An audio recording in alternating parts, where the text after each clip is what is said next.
परिवार पेट पाटना जाइथिले दादन फेरिले सब हुई चेन्नई रे एक घरोई कारखाना कार्यरत थिबा बुगुड़ा विज्ञापित अंचल परिषद 13 नंबर वार्ड कादपड़ा ग्रामर अनिल जेना लीलुंक 29 वर्ष बयस मृत्यु घटी। सुकाकूल परिवेश मध्य ग्रामर श्मशान हो शेषकृत्य। प्राय 1.5 वर्ष धरी से चेन्नई रे एक घरोई कंपनी दादन श्रमिक भाव कार्य करुवा बेले 2 मास तले से ग्राम को आसी पुणी से कंपनी को फेरी। अक्टोबर 25 तारीख मंगलवार राति रे अनिल कंपनी रे कार्यरत थिबा बेले मुंडरे शक्त आघात लागिथिला। से गुरुतर आहत होई चिकित्सा निमंते स्थानीय लोकों सहयोग रे निकटस्थ मेडिकल को जीवा समय तांकर मृत्यु घटिथिला। शव व्यवच्छेद होला परे 3 दिन धरी मेडिकल ले मर शरीर पड़ी रहिथिला।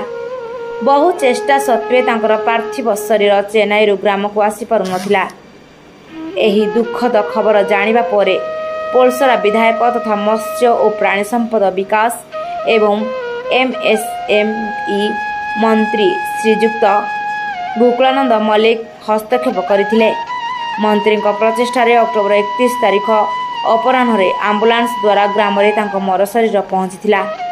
एणु तांकर शोक संतप्त परिवार वर्ग और ग्रामवासी तरफ मान्यवर मंत्री को अनेक धन्यवाद जणाइछन्ति एवं ग्राम अनिल मर शरीर पहुंचा बेले शोकाकूल परिवेश सृष्टि होइतिला। ग्रामवासी और परिवार लोकों सहयोग रे ग्रामर श्मशान रे शेषकृत्य संपन्न होइतिला। 2 वर्ष तले तांकर बाहागर होइतिला।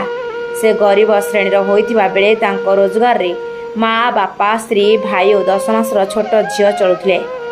ओडिशा एक दादन बहुल राज्य होइतिबा बेले राज्यर प्रत्येक जिले में लोकों को रोजगार देवा सहित अनिल परिवार को सरकारी सहायता जोगाई देवा पाई अंचलवासी पक्षरु दाबी होइछि।